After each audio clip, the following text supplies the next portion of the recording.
নমস্কার সবাইকে, আমার এই ছোট্ট ব্লগে সবাইকে ওয়েলকাম। আমি, দিদি আর জামাইবাবু আদিত্য মিলে বেরিয়ে পড়লাম একটু ঘুরু করতে। আর হ্যাঁ, আমরা যাচ্ছি রায়পুর নদীর ধারে। তো আমি এই প্রথমবার যাচ্ছি।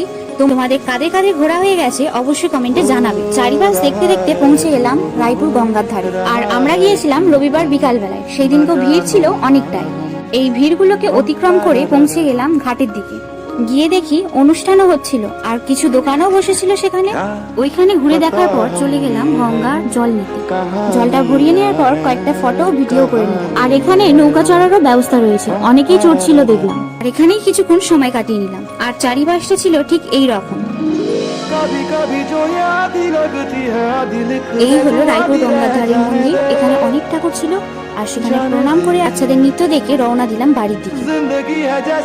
বাড়িতে এসে শুরু করে দিলাম খাওয়া দাওয়ার পর। প্রথমে খেয়ে নিলাম রসবড়া, তারপরে ফুচকা, তার সঙ্গে গল্প, হাসি, মজা, গসিপ করা সবকিছুই চলছিল।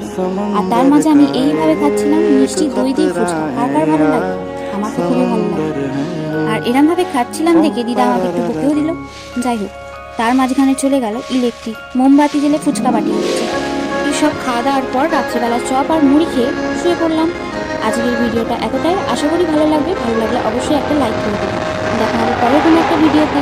আজকের মতো আসি, টাটা।